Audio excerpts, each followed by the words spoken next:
Party कहेगी चुनाव लड़ो तो चुनाव लड़ेंगे। पार्टी का आदेश होगा तो बिल्कुल लड़ेंगे। जाऊरी मेरा गांव है, यहाँ पढ़ा भी हूँ मैं, 12वीं कक्षा मैंने यहाँ गांव के स्कूल से ही की है। बाकी एक बात पक्की बता दूँ कि यहाँ से कांग्रेस पार्टी की जीत निश्चित है।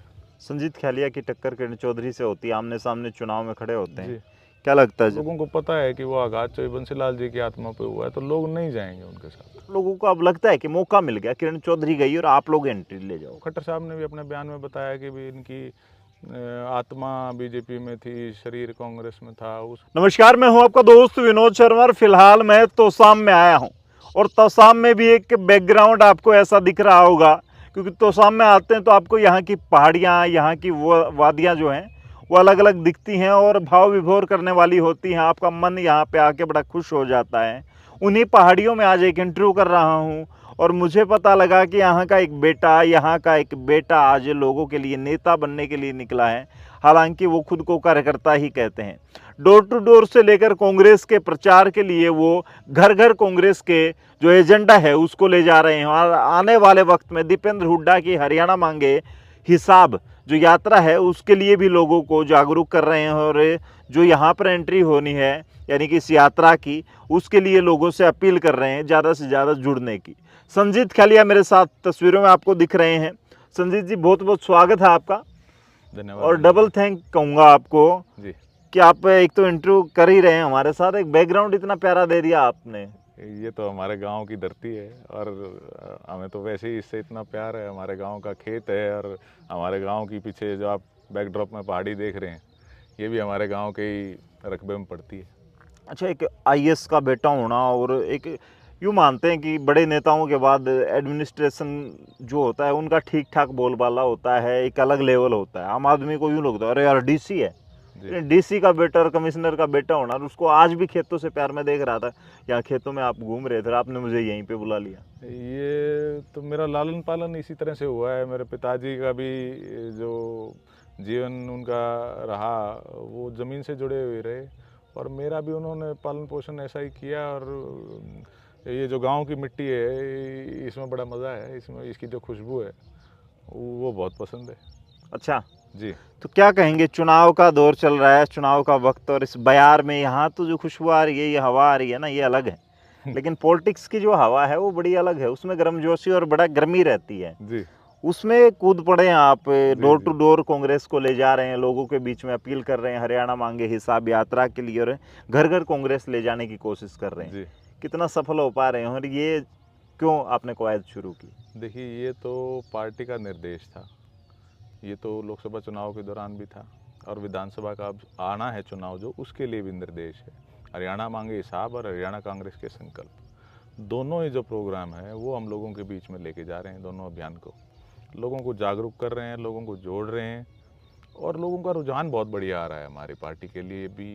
दरअसल ये जन भावना जो है वो बीजेपी के विपरीत है। जो इन्होंने लोगों के साथ धोखा किया है 10 साल के राज में, जो कुशासन जो इन्होंने किया है, उसके प्रति रोष है बहुत ज़्यादा लोगों में। क्या कहेंगे, चुनाव के लिए ताल ठोक दी, चुनाव लड़ने की तैयारी है ये? नहीं नहीं नहीं नहीं, ये तो कार्यकर्ता मात्र हूँ मैं। ताल ठोकना और ये तो मैं इस तरह की बातों में सोचता भी नहीं।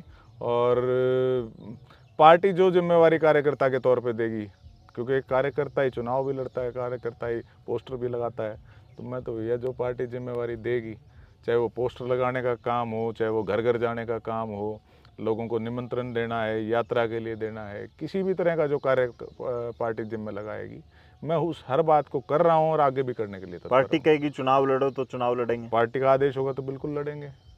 लेकिन वहाँ चुनाव लड़ रहे हैं जिसको बंसीलाल का गढ़ कहा जाता है, और आज भी यहाँ पे किरण चौधरी आपके सामने हो सकती हैं। देखिए जी, तो लोकतंत्र में तो किसी न किसी ने तो सामने आना ही है चुनाव में। और चोई बंसीलाल जी भी बिल्कुल एक आम घर से थे जिस दिन उन्होंने चुनाव लड़ा। और लोकतंत्र में बड़ा छोटा कुछ नहीं है, सभी का वोट की वैल्यू एक ही है। किसी का ऐसा तो है नहीं कोई बड़े घर से है तो उसकी 2 वोट या 10 वोट पड़ती हैं। तो ये लोकतंत्र है, लोगों ने फैसला करना है। बड़े बड़े नेता हार गए और किरण चौधरी जी का तो जो उनका ये पिछला जो रहा है लोकसभा चुनाव में, जो भी उनका योगदान रहा, वो बड़ा ही राजनीतिक रूप से उनके प्रति रोष है लोगों में। आप खुल के बोल नहीं रहे, जो आरोप उन पे लगे हैं वो आरोप आप लगा नहीं पा रहे हैं, यानी नहीं नहीं, आरोप क्या है, वो तो सच्चाई है। वो खट्टर साहब ने भी अपने बयान में बताया कि भी इनकी आत्मा बीजेपी में थी, शरीर कांग्रेस में था। उसके बारे में मैं अलग से क्या बोलूँ। माननीय पूर्व मुख्यमंत्री ने जब ये बात कह दी, और ये सबको सर्वविदित है, ये बात अलग से कहने का कोई उसमें पर्याय नहीं है। और आपको लगता है किरण चौधरी ने यहाँ पे लोकसभा में बीजेपी की मदद की है खुल के? वो तो खट्टर साहब ही बता रहे हैं, और किसी को बताने की जरूरत ही नहीं है। हमें तो ग्राउंड पे पता है। मैं यहाँ लोकसभा चुनाव में जब काम कर रहा था, एक एक चीज़ बता सकता हूँ, वो काफ़ी लंबी कहानियाँ हो जाएंगी। और जब वो उन्होंने कह दिया तो उसके बारे में और किसी बात का जिक्र करने की कोई आवश्यकता मुझे लगती नहीं। आप जैसे नेता अब काफ़ी ज़्यादा हो गए हैं। यहाँ पे एक नेत्री होती थी किरण चौधरी, पिछले 4 योजनाओं से चुनाव लड़ रही थी कांग्रेस से। चुनाव से पहले टिकट उनकी फिक्स होती थी, कोई होता ही नहीं था दूसरा, अगर किंतु होता ही नहीं था, किंतु परंतु। लेकिन अब आप जैसे बहुत सारे लोगों के पोस्टर लगे पड़े हैं, यानी आप लोगों को अब लगता है कि मौका मिल गया, किरण चौधरी गई और आप लोग एंट्री ले जाओ। मैं तो क्या बताऊं, ये मौका मिल गया है, ये तो मेरे ख्याल से एक लोकतंत्र की खूबसूरती है कि इतने ज़्यादा लोग अब कोशिश कर रहे हैं। अप्लाई भी किया है बहुत लोगों ने, और लोग करेंगे। अब 10 दिन डेट बढ़ गई है, तो ये तो अच्छी बात है ना कि अलग अलग तरह के लोग सामने आ रहे हैं। अलग अलग लोग ये मान रहे हैं कि हम लोगों का प्रतिनिधित्व कर सकते हैं। मैं तो इसको लोकतंत्र की खूबसूरती मानता हूँ। हमारे पास के गाँव से 2-3 लोग हैं अलग अलग। कमल भाई हैं खरकड़ी से, बागनवाड़ा से, जोगिंदर बागनवाड़ा जी हैं, मेरे चाचा लगते हैं, नाते में हमारा गवांड है। मनिंदर भाई है मास्टर जी, वो भी प्रयासरत हैं। और भी रोज़ रोज़ नए लोग आ रहे हैं। बहुत अच्छी बात है ये। तो यही है ना कि किरण चौधरी यानी कि बड़ी नेता यहाँ से गई हैं, तब जाके आप लोगों को उम्मीदें जगी कि अब आप लोग भी आगे आ सकते हैं राजनीति में। नहीं, ऐसा कुछ नहीं है उम्मीदें जगी है। मैं तो लोकसभा चुनाव के दौरान भी काम कर रहा था यहाँ कार्यकर्ता के तौर पे। उम्मीद जगना ये नहीं, ये तो ये है कि भाई एक जो स्वाभाविक प्रक्रिया होनी चाहिए थी वो कहीं ना कहीं रुकी हुई थी, और वो रुकी हुई प्रक्रिया चल पड़ी है। लोगों को एक अच्छी भावना आ रही है, और ये लग रहा है कि शायद हमें भी मौका मिल जाए लोगों को लोगों का प्रतिनिधित्व करने का। हम सबसे एक सवाल पूछते हैं, जब से किरण चौधरी बीजेपी में गई हैं, जी आपसे भी पूछ लेता हूँ। जी किरण चौधरी बीजेपी में गई हैं, किरण चौधरी ने कांग्रेस छोड़ी है, जी। तो कांग्रेस को नुकसान होगा इस चीज़ का? कांग्रेस को कैसे नुकसान होगा? आप एक बात देखिए, जिस तरह की उन्होंने जो वो उनका भीतरघात का उन्होंने किया, उसमें वैसा इतने बड़े राजनीतिक विरासत को लिए हुए वो थी। मेरे हिसाब से वो बहुत अशोभनीय कार्य था। उन्होंने चाहे बंसीलाल जी की आत्मा पे आघात किया है मेरे हिसाब से तो। और वो अब जब आघात है तो वो लोगों को पता है कि वो आघात चाहे बंसीलाल जी की आत्मा पे हुआ है, तो लोग नहीं जाएंगे उनके साथ। संजीत खैलिया की टक्कर किरण चौधरी से होती है, आमने सामने चुनाव में खड़े होते हैं, जी क्या लगता है जनता, वही बंसीलाल का गढ़ कहा जाता है, वहाँ पे जी। बंसीलाल के वोटर या फिर यूं कहा जाता है उनके कार्यकर्ता आज भी उनके साथ खड़े होंगे और वो आपको मात दे पाएंगे, या फिर आप यानी कि आम आदमी आके भी उनको हरा सकता ये है? तो भविष्य के गर्भ में है, मेरा कैंडिडेट होना ना होना। बाकी एक बात पक्की बता दूं कि यहाँ से कांग्रेस पार्टी की जीत निश्चित है। ये संजीत ख्यालिया की बात नहीं है, कांग्रेस पार्टी की जीत यहाँ निश्चित है। कोई भी बीजेपी का कैंडिडेट आ जाओ, कितना ही बड़ा हो, कुछ फ़र्क नहीं पड़ता। यहाँ से कांग्रेस पार्टी बढ़िया मार्जिन से जीत निकालेगी। लोकसभा चुनाव के दौरान थोड़ा सा ये था कि प्रचार के समय का अभाव था, और जो भीतरघात हुआ वो सबको पता ही है। लेकिन अब कार्यकर्ता बहुत सजग है, और बहुत अच्छे से ग्रास रूट पर काम चल रहा है। सारे ही कार्यकर्ता लगे हुए हैं अपने अपने काम को पूरा करने में। अच्छा, एकदम तोसाम में 2024 में नेताओं की एंट्री काफ़ी ज़्यादा है, आपकी यहाँ पे किस तरह से एंट्री हुई? क्योंकि आपके फादर साहब ने तो हिसार से चुनाव लड़ा था आम आदमी पार्टी से, तो आप पे यहाँ पे कैसे आपने मन बनाया? ये तो ऐसा है, मेरा गांव है, मेरा घर है। मेरी पहली बार जो वोट बनी उस दिन से मैं यहीं का वोटर हूँ। जाऊँरी मेरा गांव है, यहाँ पढ़ा भी हूँ। मैं 12वीं कक्षा मैंने यहाँ गांव के स्कूल से ही की है। अच्छा जी। तो आप ये कहें कि भाई ये कहाँ से आ गया, तो मेरी तो पढ़ाई भी यहाँ हो रखी है, यहाँ मेरा गांव है, मेरा नाम ज़मीन है सारा काम है यहाँ मेरा। तो यहाँ कोई यूँ कहे कि भाई ये कहाँ से आ गया, मैं तो यहाँ का बेटा हूँ।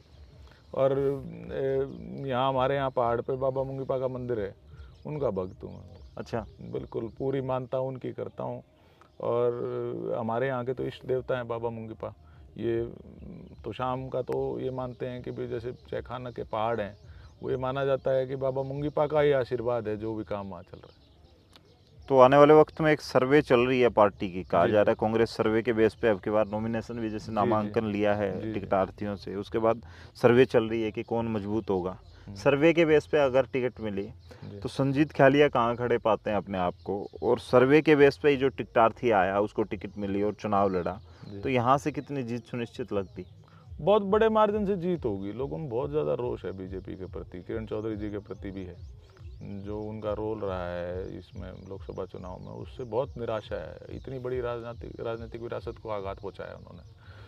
अब जो बसें लेके निकल रहे हो, एक बस ले ली आपने, ऐसे मैंने एक लाइव देखा था आपका, जी। उसमें और कई लोग होते हैं, शायद 150 से ज़्यादा, जी, 50 जी। से तो ज़्यादा बस में ही आ जी, जाते जी, होंगे, जी। 100 के 150 के आसपास लोग होते हैं, जी। घर घर जा रहे हैं। लोगों का क्या रुख नज़र आता है, और ये बस वाला और ये सारा चीज़ कैसे आपने डोर टू डोर इतना जल्दी शुरू कर दिया? बस वाला तो ये है कि संख्या ही इतनी होगी लोगों की कि बस की आवश्यकता पड़ गई।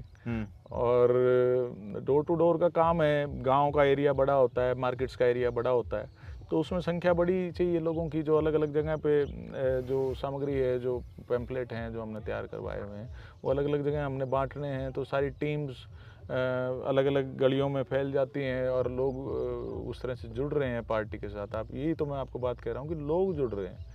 ये लोगों का समय है, चुनाव भी लोगों का ही होगा। पहला लोकसभा का भी यहाँ 65,000 वोट दान सिंह जी को आई है। दान सिंह जी तो इस एरिया से पहले परिचित भी नहीं थे, और जिन्होंने खिलाफत करनी थी उन्होंने पूरा जोर लगा लिया। उसके बावजूद भी ये तो शाम हल्के का इतिहास ही होगा कि दो पक्ष जो यहाँ 40 साल से राजनीति कर रहे थे, दोनों एक तरफ हो गए, और फिर भी 65,000 वोट निकले, और जबकि प्रचार का समय बहुत कम मिला था राव दान सिंह जी को। तो ये चुनाव दो पक्षों का और जनता का होगा? बिल्कुल निश्चित तौर पे, कोई भी पक्ष हो, अब तो जनता का ही चुनाव है। लोगों का रुझान है कांग्रेस के प्रति, लोग त्रस्त हैं, चाहे वो कानून व्यवस्था हो, चाहे वो नशे की बात हो, चाहे वो सरकारी नौकरियों में जो ये रोज़गार नहीं दे पा रहे लोगों का, अब ये इन्होंने जो ये कौशल विकास निगम वाला किया है, वो लोगों को ठग रहे हैं, युवाओं को। देखिए, नौकरी मैं तो एक मानता हूँ, सरकारी नौकरी पक्की ही होती है, और पक्की नौकरी के साथ साथ एक और बात मैं आपको बता दूँ कि पेंशन के बिना सरकारी नौकरी का कोई मतलब नहीं है। वो आपको जीवन के अपने 35-40 साल एक व्यक्ति देता है। तो जब उसके वृद्धावस्था में उसको ज़रूरत है, उस समय अगर आप उसकी सरकार उसकी तरफ नहीं देखेगी तो वो कहाँ जाएगा। तो मैं तो ये मानता हूँ, पक्की नौकरी और पेंशन, ओल्ड पेंशन दोबारा लागू होनी चाहिए सभी मुलाजिमों के लिए, और जो फ्यूचर में जो आगे भविष्य में जो नौकरी लगें, उनकी भी जो उनका भविष्य है वो ओल्ड पेंशन स्कीम से सुरक्षित किया जाना चाहिए। जी, तो फिलहाल संजीत ख्यालिया हमारे साथ मौजूद थे। पहाड़ों में, इन वादियों में जो है हम इंटरव्यू कर रहे थे। स्क्रीन आपको बड़ी अच्छी प्यारी लगी होगी, मन आपका यहाँ तक आए हैं तो शायद स्थिर हुआ होगा, और शांति कहीं ना कहीं मन में जो विचल मन रहता है उसको थोड़ा सा मिला होगा, या पक्षियों की चहचहाहट और बहुत सारी चीज़ें हैं। आम जनता की भी चहचहाहट है कि अब की बार यहाँ पे कुछ ना कुछ गजब हो सकता है, क्योंकि किरण चौधरी अब बीजेपी में जा चुके हैं कांग्रेस छोड़ के, और पहली बार ऐसा हुआ है। अब टिकटार्थी कौन होगा बीजेपी से? पहली बात तो ये है, किरण चौधरी होंगी या श्रुति चौधरी होंगी, और वैसे ही कांग्रेस में भी अब ये सवाल है कि टिकटार्थी कौन होगा। संजीत ख्यालिया कह रहे हैं कि अगर पार्टी कहेगी तो ये पोस्टर लगाएंगे, और पार्टी कहेगी तो खुद के पोस्टर लगा के चुनाव लड़ेंगे। आने वाले वक्त में आपको क्या लगता है, तो शाम में कौन जीतेगा? बहुत सारे सवाल हैं जिनके जवाब जनता से बेहतर कोई नहीं जानता। इस वीडियो को शेयर करते हुए कमेंट बॉक्स में लिखें। तब तक के लिए धन्यवाद। राम राम, जय हिंद।